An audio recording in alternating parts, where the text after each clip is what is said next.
ام یقولون افترا. اب روئے سخن ایک آیت کے اندر دوبارہ سے مشرکین عرب کی طرف آیا کہ یہ کافر کہتے ہیں کہ یہ نبی نے قرآن خود گھڑ لیے. قل ان افتریتہ فعلی اجرامی. اے نبی فرماؤ کہ اگر یہ قرآن میں نے خود گھڑا ہے نا تو اس جرم کا وبال بھی مجھ پہ ہی ہوگا. وَأَنَا بَرِيءٌ مِّمَّا تُجْرِمُونَ. اور میں بری الذمہ ہوں ان گناہوں سے جو تم کر رہے ہو. دیکھیں اللہ کا تو سٹائل ہی بات کرنے کا اور ہے. ویسے یہ انتہائی گستاخانہ آیات ہیں قرآن میں اس طرح کی جتنی ہے نا جو ادھر صوفیت کی ڈاکٹرن ہے. اب مجھے بتائیں یہ جواب ہونا چاہیے تھا کہ اے نبی تم فرماؤ کہ اگر میں نے اللہ پہ جھوٹ باندھا ہے تو اس جرم کا وبال بھی مجھ پہ ہی ہوگا. وہ کہیں گے توبہ توبہ کر یار, مطلب نبی کس طرح کہہ سکتا ہے کہ میں جھوٹ بنے ہے. بھائی سمجھانے کے لیے ہر لیول پہ اترنا پڑتا ہے. لوگ کہتے ہیں نا باتیں کہاں سے آ جاتی ہیں, جب گمراہیاں آتی ہیں نا تو باتیں آتی ہیں. جب تم کہو گے نا کہ بابے نے سمندر روکا ہوا ہے تو اللہ تعالیٰ اپنے کسی بندے کے دماغ میں ڈالے گا کہ کوئی بڑے سے بڑا انسان ہو اپنا پیشاب بھی نہیں روک سکتا, کیونکہ یہ سمندر روکنے والی بات جب آئے گی تو یہ بات آئے گی. حضرت ابوبکر صدیق کے دماغ میں یہ بات کہاں سے آئی؟ قرآن و حدیث میں تو کہیں نہیں لکھی تھی کہ جو محمد کی عبادت کرتا تھا جان لے محمد مر چکے. قرآن میں تو نہیں لکھا ہوا تھا یہ, اور نہ کسی صحابی نے حضور کی عبادت کی تھی. یہ اللہ نے ان کے دماغ میں ڈالا کہ یہ کیا ہے. اس کی وجہ یہ ہے کہ جیزس کرائسٹ کو لوگوں نے خدا بنایا, کہیں محمد رسول اللہ دوسرے جیزس کرائسٹ نہ بن جائے. حضور کی بات یقیناً انہیں یاد آئی ہوگی کہ دیکھنا میری شان بلند نہ کرنا, جس طرح عیسیٰ ابن مریم کو لوگوں نے بڑھا دیا تھا. میں اللہ کا بندہ اور اس کا رسول ہوں. اسی کو ایلبریٹ کر دیا حضرت ابوبکر صدیق نے انتہائی گستاخانہ خطبے میں, انورٹڈ کاماز کے اندر, ان کی نظر میں. وہ ہمارے استاد مولانا ساق صاحب کہتے تھے نا, او پائی جدو توحید بیان کریں گے تو آٹومیٹیکلی گستاخی ہو جائے گی. کیوں؟ تم نے توحید کو گستاخی سمجھا ہوا ہے, تمہاری نظر میں تو آٹومیٹیکلی گستاخی ہو جائے گی نا. تو یہ گستاخی تو ہونی ہے, کیونکہ توحید کا تو مطلب ہی ہے کہ اختیار اللہ کے پاس ہے, مخلوق کچھ نہیں کر سکتی.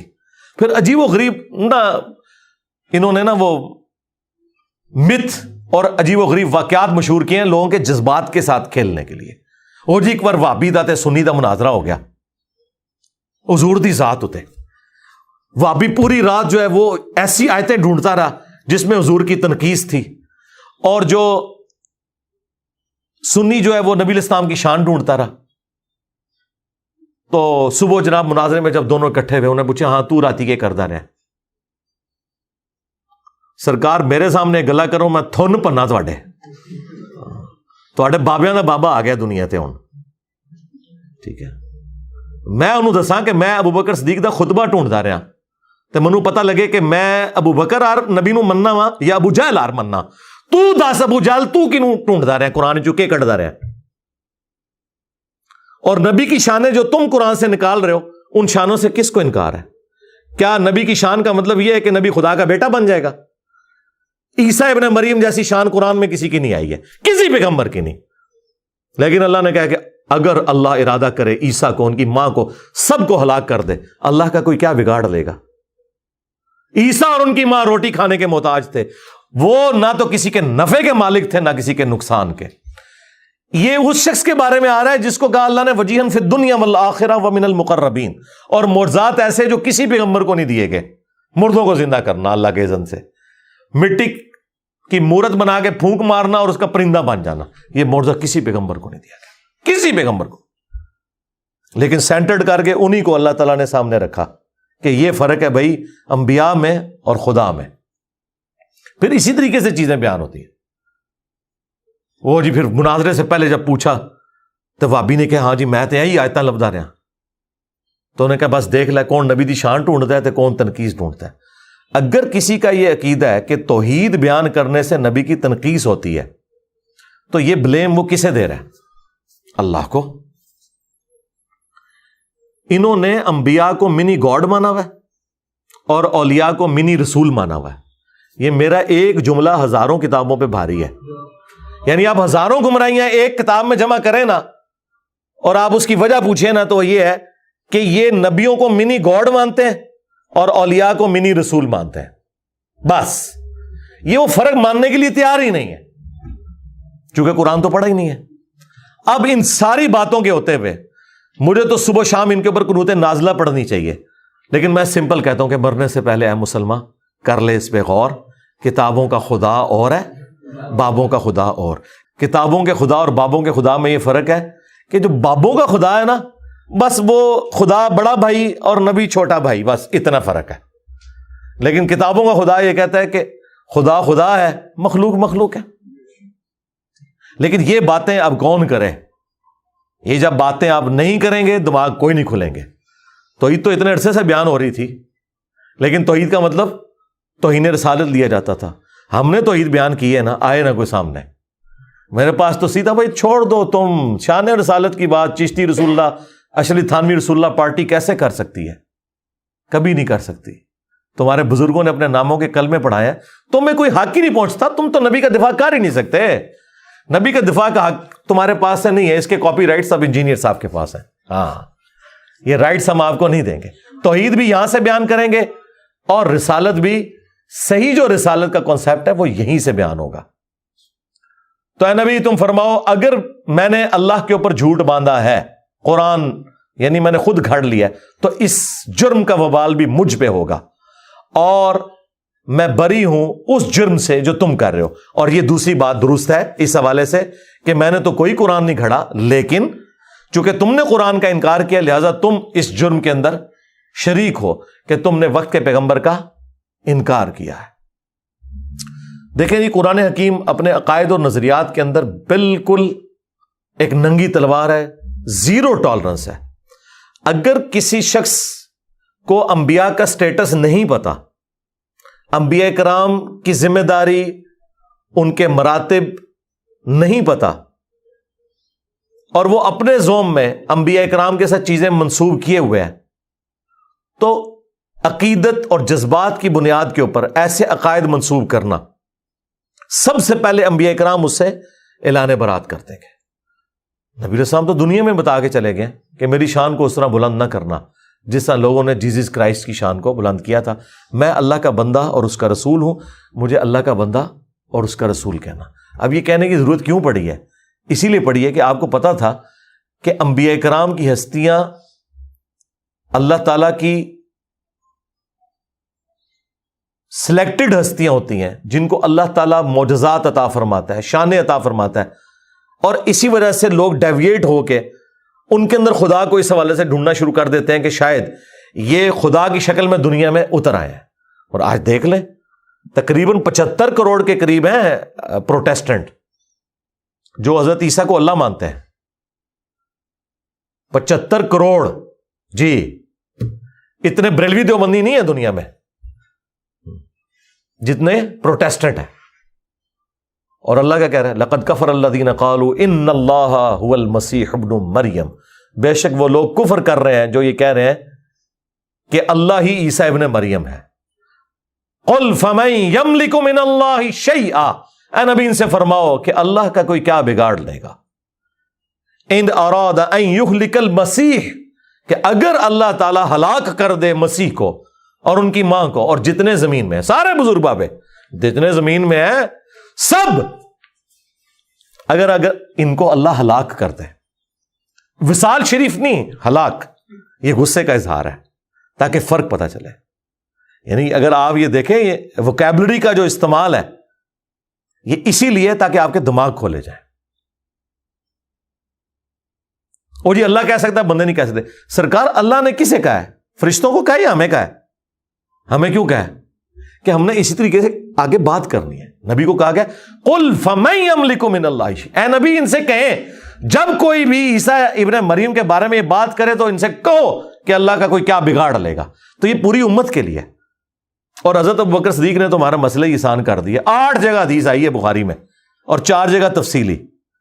من کان یعبد محمدا فان محمدا قد مات. دیکھو جو بھی تم میں محمد کی عبادت کرتا تھا جان لے کہ وہ مر چکے. اللہ اکبر. وصال شریف نہیں، شہید شریف نہیں، وفا شریف نہیں، فإن محمدًا قد مات. ومن يعبد اللہ، اور جو کوئی اللہ کی عبادت کرتا تھا وہ جان لے فإن اللہ حی لا يموت، کہ بے شک اللہ تعالیٰ زندہ ہے، اسے کبھی موت نہیں آئے گی. تو یہ بات یاد رکھیں، یہ بڑا سینسٹیو ایشو ہے. اور یہ انبیاء کرام کی جو دعوت سینٹرڈ اراؤنڈ توحید ہوتی ہے وہ اسی وجہ سے ہے کہ انہیں پتہ ہے کہ اللہ کا کیا سٹیٹس ہے اور بندوں کا کیا سٹیٹس ہے. اگر خدا کا تعارف کسی کو ہے نا, وہ جرت نہیں کر سکتا. مجھے بتائیں, ایک عام انسان جس میں تھوڑا سا ایمان ہے, کیا وہ اپنی عبادت کروا سکتا ہے؟ کیا وہ اپنے سامنے کسی کو جھکا سکتا ہے؟ کیا وہ یہ دعویٰ کر سکتا ہے کہ سارے بزرگوں کی گردنوں پہ میرا پاؤں ہے؟ ہاں, تو یہ قصیدہ غوثیہ میں پڑھتے ہیں, گولڈا شریف ہر جمعے کو پڑھا جاتا ہے, لوگ کھڑے ہو کے شوق سے پڑھتے ہیں, سبحان اللہ بھی کہتے ہیں سننے والے. اور دوسری طرف یہ کہتے ہیں کہ جی اللہ کا جتنا کوئی بڑا بندہ ہوتا ہے اس میں اتنی عاجزی پائی جاتی ہے. میں نے تو پلانٹ ارتھ پہ اتنا تکبر نہیں دیکھا کہ کوئی شخص یہ کلیم کرے کہ تمام اولیاء کی گردن پہ میرا پاؤں ہے. کتنا بڑا جملہ ہے یہ. تو حضرت ابوبکر, عمر, عثمان و علی نے کبھی صحابہ کے بارے میں نہیں بولا. تو یہ کہتے ہیں کہ عبد القادر جیلانی نے فرمایا. ہم کہتے ہیں اگر انہوں نے کہا ہے تو وہ قرآن و سنت کے تو بالکل خلاف ہے, اور اگر انہوں نے نہیں کہا تو بری ہیں. نہ ہم ان کی طرف سے جھوٹا دفاع کرتے ہیں کہ انہوں نے نہیں کہا ہوگا. پہلے ہم کسی زمانے میں کرتے تھے, اب مجھے کسی سے کوئی ہمدردی نہیں. سیدھی سی بات ہے, اللہ سے ڈر لگتا ہے کہیں ان میں سے کسی نے کام ڈالا ہو تو اللہ تعالیٰ منو کہ تو ادھر بڑھ گیا سا, تنو کیڑی چیز مجبور کرتی سی. دیکھیں ہمیں جو چیز مجبور کرتی ہے نا دفاع کرنے پہ, وہ ان ہستیوں کا دفاع ہے جن کے پیچھے قرآن و سنت کھڑے میں, یعنی صحابہ اہل بیت, انبیاء کرام. ان کے بعد ہمیں نہیں پتا کہ کس نے کام ڈالا ہے اور کس نے واقعی دین کی خدمت کی ہے. ٹھیک ہے, کیونکہ کئی لوگ جن کو ہم اچھا سمجھتے تھے, ہمیں اتھینٹک نالج سے پتا چلا کہ انہوں نے بھی کام ڈالا ہے. یعنی یہ جو پچھلے 100 سال کے اندر ہے, ان کی تو قلم کی سیاہی بھی نہیں ابھی خشک ہوئی بھی ہے. تو بات یہ کہ اللہ سے ڈر جائیں, قرآن و سنت پہ آ جائیں. وہ غامدی صاحب سے کسی نے پوچھا نا کہ جی وہ قرآن میں تو لکھا ہے تو وہ فلاں بزرگ یہ کہہ گئے. انہوں نے کہا جی اللہ تعالیٰ مجھ سے یہ نہیں پوچھے گا کہ فلاں بزرگ یہ کہہ کے گئے تھے تو نے کیوں نہیں مانا. اللہ مجھ سے یہ پوچھے گا کہ قرآن میں یہ لکھا ہوا تھا, جو قرآن تیرے پاس آیا تھا تو نے اس کو مانا تھا کہ نہیں. اب مجھے بتائیں, میرے پاس قرآن آیا تو میں یہ کہوں گا کہ فلاں نے یہ کہا ہوا ہے, میں تو اس کا پابند ہوں. جب اللہ میرے پاس آیا ہوا ہے, قرآن آنے کا مطلب ہے اللہ آ گیا, سنت آنے کا مطلب یہ ہے کہ نبی علیہ السلام خود آئے ہیں میرے پاس. ان کے ہوتے ہوئے میں نے کسی بزرگ کے قول کے ساتھ مجھے کوئی ہمدردی ہے, یا میں نے مطلب ان کی بزرگی بچانے کی خاطر ان کے باطل عقائد و نظریات کا کوئی دفاع کرنا ہے, نہیں. اصل چیز میں نے اس رکوع کے اوپر اتنا ٹائم اس لیے لگایا کہ تاکہ آپ کو پتا چلے کہ انبیاء کرام کے بارے میں عقیدہ کیا ہونا چاہیے. سورۃ الانبیاء پڑھیں, بندہ حیران ہو جاتا ہے. وہ سورت کا نام ہے انبیاء. عام بندوں سے پوچھیں جنہوں نے نہیں پڑھی, وہ کہیں گے جو نبیوں دی شانہ بیان ہوئی ہیں. حالانکہ انبیاء جو سورۃ الانبیاء ہے اس میں اللہ تعالیٰ نے بتایا کہ انبیاء کا سٹیٹس کیا ہے, انہوں نے کیا کام کیا, اور نبی میں اور اللہ میں فرق کیا ہے. پورے قرآن میں جو انبیاء کرام کے حوالے سے چیزیں ڈسکس ہوئی ہیں وہ یہی ہوئی ہیں کہ یہ اللہ کے اتنے برگزیدہ بندے تھے کہ یہ اللہ کی طرف اورینٹڈ ہوتے تھے, ہر معاملہ اللہ کے سپرد کرتے تھے, اللہ سے مانگتے تھے, اسی سے دعائیں کرتے تھے, اسی سے اپنے عقیدے وابستہ رکھتے تھے. یا یہ بیان ہوا ہے کہ جو انبیاء کے بارے میں ایسا عقیدہ رکھتے ہو, ایسا عقیدہ ان کے بارے میں نہیں رکھ سکتے. انبیاء کرام جو ہیں وہ اللہ تبارک و تعالیٰ کی توحید کے معاملے میں کوئی کمپیریزن ہی نہیں ہے, وہ مخلوق ہیں, وہ خالق ہے. یہ دو چیزیں بیان ہوئی ہیں. اس لیے میں نے پچھلے دنوں ایک تفصیلی ویڈیو ریکارڈ کروا دی ہے, شیطانی توحید, شیطانی بابوں کا فتنہ. یہ شیطانی توحید ہے جس میں آپ انبیاء کرام کو, اولیاء کو اللہ کے مقابلے پر لے آتے ہیں. اور رحمانی توحید یہ ہے کہ انبیاء اور اولیاء بھی اللہ سے مانگتے تھے, تم نے بھی اللہ ہی سے مانگنا ہے. ہاں, انبیاء اور اولیاء ان کی جو شانیں ہیں وہ اسی وجہ سے ہیں کہ وہ گاڈ اورینٹڈ تھے, نہ کہ اس وجہ سے کہ انہوں نے خود کوئی ایسا کیا ہے. نہیں, وہ گاڈ اورینٹڈ تھے, اللہ نے انہیں انعام دیا. اور انبیاء تو ویسے ہی مخلص بندے ہیں, نبی تو کوئی بندہ محنت سے بھی نہیں مان سکتا. وہ اللہ تعالیٰ نے جسے عطا فرما دیا وہ اللہ تعالیٰ کے مخلص بندے ہیں, ان کے برابر تو کوئی بھی نہیں پہنچ سکتا. لیکن یہ ساری تعریفیں کرنے کے بعد ان ہستیوں کو اونچا نہیں کرنا ہوتا, خدا اورینٹڈ ہونا ہے. ہم عام مسلمان ہیں نا. اب مجھے بتائیں, اللہ کے فضل سے میں نے جو سٹیٹس اویل کیا ہے اس دعوت کے عوض ختم نبوت کی برکت سے, اس طرح کا سٹیٹس انسانی ہسٹری میں بڑے کم لوگوں نے اویل کیا ہوگا. لیکن مجھ سے اگر کوئی آ کے پوچھے, میرے سامنے کوئی جھکنے کی کوشش کرے, میرے پاؤں کو ہاتھ لگانے کی کوشش کرے, تو میں فوراً ڈر جاتا ہوں کہ یار یہ خدا کیا سوچے گا میرے بارے میں, مجھے آخرت کی. اب مجھے بتائیں, یہ جو بابے اپنا چٹواتے رہے ہیں, یہ پاؤں والا سلسلہ اور جو کچھ یہ کرواتے رہے ہیں, ان کو تو پھر خوف خدا بھی کوئی نہیں تھا. وہ ڈاکٹر ذاکر نائک کہہ رہے ہیں, میں ایئرپورٹ پہ اترا نا تو ایک عورت, کوئی پروفیسر تھی, بوڑھی خاتون, تو اس نے مجھے پہچان لیا اور ہندو تھی. وہ دوڑتی ہوئی آئی اور میرے گھٹنوں کو ہاتھ لگا کہتی آپ تو بھگوان ہیں. تو کہتی میں نے کہا استغفر اللہ توبہ توبہ. میں کہا ایتھے کو بابا ہوگا نا صوفی, انہیں گلے بھی لا لینا سی زنانی نو. ہاں یہ مواحد کا ہی حوصلہ ہے کہ اسے کوئی اونچا کرے اور کہ بھائی نہ نہ نہ پیچھے. اور یہ کتنی مزیدار یوں دستانے پہن کے چمواتے رہتے ہیں, ہاتھ گھنٹوں بیٹھے رہتے ہیں, نذرانے بٹورتے رہتے ہیں. جو ان کے سامنے اونچا ہاتھ باندھ کے لوگ کھڑے ہوتے ہیں جس طرح خدا کے سامنے کھڑے ہوئے ہیں, اس طرح ان کو تو مر جانا چاہیے. میں کہتا ہوں زمین پھٹے یہ اندر چلے جائیں. ان کو توحید کی ہوا بھی نہیں لگی ہوئی ہے. یہ کوئی بزرگ نہیں ہے جن کے آپ روب بیان کرتے رہے. یہ شیطان کے ایجنٹ ہیں دنیا میں, یہ طاغوت ہے. خدا کے نمائندے دنیا میں وہ ہیں کہ ذرا سی کوئی ایسی بات ہونے لگے وہ پیچھے ہٹ جاتے ہیں. اوہ توبہ توبہ. ایک صحابی مسند احمد میں حدیث ہے, حضور کو کہہ رہے ہیں یا رسول اللہ ما شاء اللہ و شئت, جو اللہ چاہے اور جو آپ چاہیں. یار صحابی نے تو کبھی شرک کا سوچا بھی نہیں. حضور کیا کہہ رہے ہیں, اجعلتنی للہ ندا, تو نے مجھے اللہ کے مقابلے پہ کھڑا کر دیا. بل قل ما شاء اللہ وحدہ, بلکہ کہے جو اکیلا چاہے. اس کے اوپر نبی علیہ السلام کو جواب بڑے اچھے طریقے سے دیا جا سکتا تھا. آج کا اگر کوئی بریلوی ہوتا کہ یا رسول اللہ آپ اللہ کے بندے ہیں, وہ اللہ. میرا کہنے کا مطلب یہی تھا کہ جو اللہ چاہے اس کے بعد جو آپ چاہیں, کوئی دوسری بات ہی نہیں بھائی. حضور کو پتا تھا, کیونکہ نبی علیہ السلام کو اللہ کا خوف تھا. جسے اللہ کا خوف ہوتا ہے نا, جو گاڈ اورینٹڈ ہوتا ہے, اس سے پتہ ہی معاملہ کتنا سینسٹیو ہے. اللہ تعالیٰ کس قسم کی توحید چاہتا ہے اپنے بندوں سے. جن لوگوں کو توحید کا تعارف نہیں ہے نا, وہ آپ کو یہ سارے کرتب کرتے ہوئے نظر آئیں گے اور اتنے بڑے بڑے دعوے کرتے ہوئے نظر آئیں گے. دعویٰ جس نے کر دیا نا کہ میں کر لواں گا, ٹھیک ہے, ہاں یہ آپ دعویٰ کر سکتے ہیں کہ انشاءاللہ میری اتنی پریکٹس ہے کہ میں سینچری مار لوں گا, یہ آپ کر سکتے ہیں. خدا سے متعلق کوئی دعویٰ کہ آخرت کسی کی آپ سنوار سکتے ہیں, یہ دعویٰ کرنا شرک ہے. ہاں دنیا میں آپ دعویٰ کر سکتے ہیں, کوئی بھی بندہ کہہ سکتا ہے کہ میں نے اتنی محنت کی ہے کہ میں پرائم منسٹر بن جاؤں گا, تیرا حق ہے تو کہہ. لیکن تو خدا سے متعلق چیز کوئی بیان کرتا ہے کہ میں مریض جنت میں لے جاؤں گا, توبہ توبہ توبہ, ڈر جا. تجھے تو اپنی آخرت نہیں پتا تیرے ساتھ کیا ہونے والا ہے. تو یہ دعوے صرف وہ لوگ کرتے ہیں یا وہ شیطان کے ایجنٹ ہیں دنیا میں, یا جاہل مطلق ہیں, پاگل, مینٹل, مجنون, کلندر, جو مرضی بھی لفظ کر دو, ورنہ جس میں تھوڑی سی عقل ہے وہ اللہ سے ڈرتا ہے, وہ کبھی سوچ بھی نہیں سکتا. سورۃ الاعراف کی آیت نمبر 188, جو میں کہتا ہوں قرآن کی سب سے سخت آیت ہے عقیدہ توحید کے حوالے سے. اور یہ آیت اگر آپ چوک میں اعلیٰ حضرت کا ترجمہ پڑھ کے بھی سنا دینا تو آپ کے اوپر 295 سی انہوں نے لگا دینی ہے. قل لا املک لنفسی نفعا ولا ضرا, وہی بات اے نبی تم خود فرما دو اپنی مبارک زبان سے کہ میں تو اپنی جان کے لیے بھی کسی نفع و نقصان کا مالک نہیں ہوں, باقی تو شاید چھڑ دو. الا ما شاء اللہ, ہاں جو اللہ میرے لیے فیصلہ کرے, اس نے فیصلہ کرنا ہے کہ مجھے کون سی نفع مند چیز پہنچے گی اور کون سی نقصان والی. اچھا بعض جاہل مولویوں نے نا الا ما شاء اللہ کو اس طرح ریلیٹ کیا کہ ہاں جو اللہ چاہتا ہے نا اتنا میں نفع نقصان کا مالک ہے ہوں. اندازہ کریں, وہ بھی جھوٹ نکلا. یہ تو حضور اپنی بات کر رہے ہیں, آپ کے نفع نقصان کی تو بات پھر بھی نہیں ہو رہی. میں اپنی جان کے لیے بھی کسی نفع نقصان کا مالک نہیں مگر جو اللہ چاہے. تو یہ انہوں نے جو دھوکہ دیا وہ اسی آیت میں پکڑا گیا. اگلی بات اللہ نے اور کھول کے بیان کر دی تاکہ موٹے دماغ والوں کو بھی سمجھ آ جائے. وَلَوْ كُنْتُ أَعْلَمُ الْغَيْبِ, اگر میں خود سے غیب کو جان لیتا, لَاسْتَكْثَرْتُ مِنَ الْخَيْرِ, تو میں خیر کثیر جمع کر لیتا.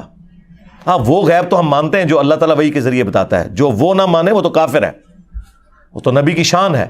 وَمَا كَانَ اللَّهُ لِيُطْلِعَكُمْ عَلَى الْغَيْبِ وَلَكِنَّ اللَّهَ يَجْتَبِي مِن رُّسُلِهِ مَن يَشَاءُ. اللہ کی یہ شان نہیں کہ ہر ایک کو غیب پر اطلاع دے, وہ اپنے پیغمبروں میں سے جسے چاہتا ہے چن لیتا ہے, اور تمہارا کام ہے اللہ اور اس کے پیغمبروں کے اوپر ایمان لے کر آؤ. لیکن اگر نبی علیہ السلام خود سے غیب جان لیتے کہ مستقبل میں کیا ہونے والا ہے, تو اے نبی تم فرما دو میں خیر کثیر جمع کر لیتا. ظاہر ہے جب آپ کو مستقبل کا حال پتہ چل جائے, آج کے دور میں سمجھنے کے لیے کہ ڈالر کی قیمت یا گولڈ کی اوپر جانے والی ہے, آپ دیکھیں اس ایک سال میں ڈبل ہو گیا گولڈ.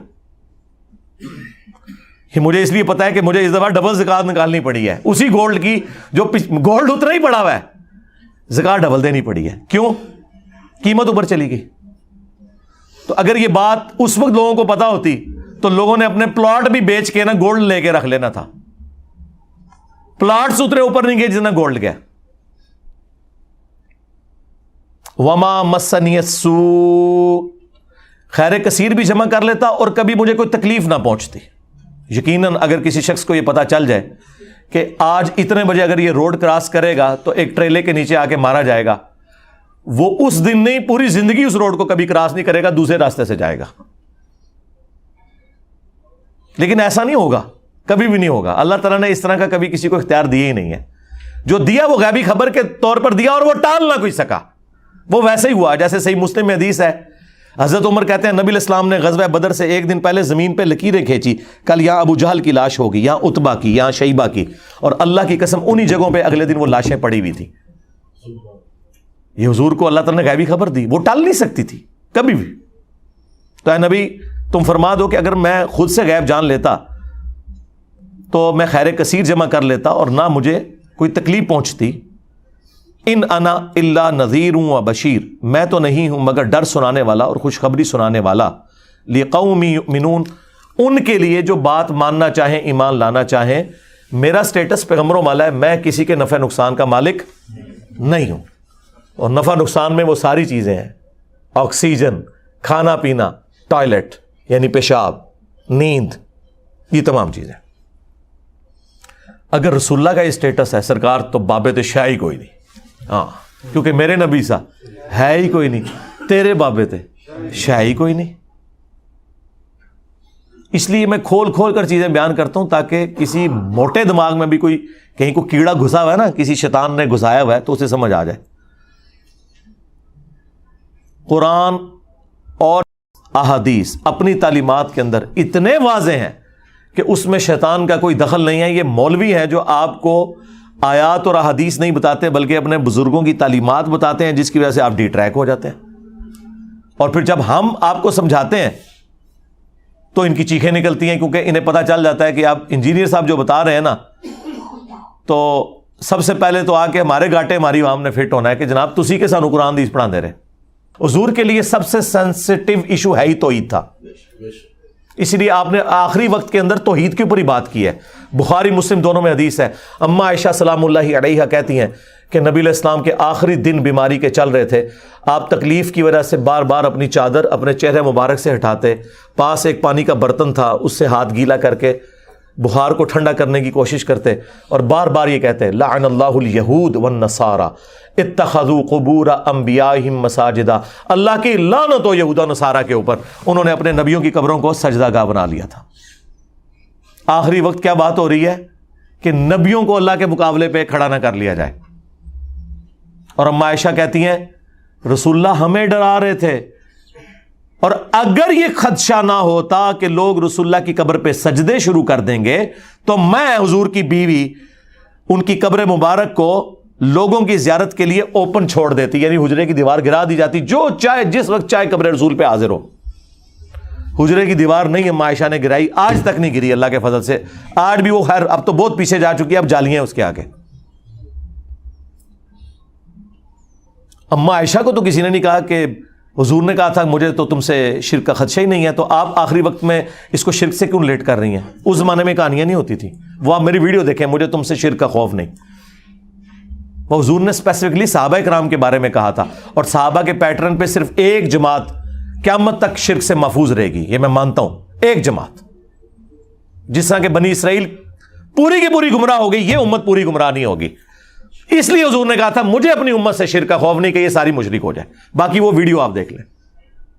حضور تو صحیح بخاری میں ہے، حضرت عمر کہتے ہیں میں نے ممبر پہ حضور سے خود سنا ہے کہ دیکھنا میری شان کو اس طرح بلند نہ کرنا جس طرح نصارہ نے اپنے پیغمبر کو بڑھا دیا تھا عیسیٰ ابن مریم کو. میں اللہ کا بندہ اور اس کا رسول ہوں، مجھے اللہ کا بندہ اور اس کا رسول ہی کہنا.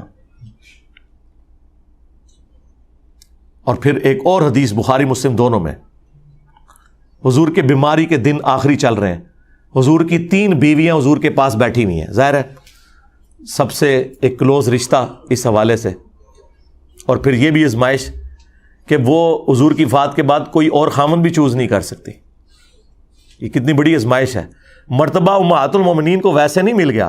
آپ سیدہ عائشہ کی تکلیف کا اندازہ کر سکتے ہیں کہ ایک 18 سال کی بچی جس نے حضور کے بعد 47 سال زندہ رہنا ہے، اس کو اللہ نے ایک بچہ بھی نہیں دیا کہ اس کے سارے زندگی گزار لے. اکیلا وہ 47 سال کا سفر انہوں نے اس حجرے میں کیا ہے. اس تکلیف کا کوئی اندازہ لگا سکتا ہے؟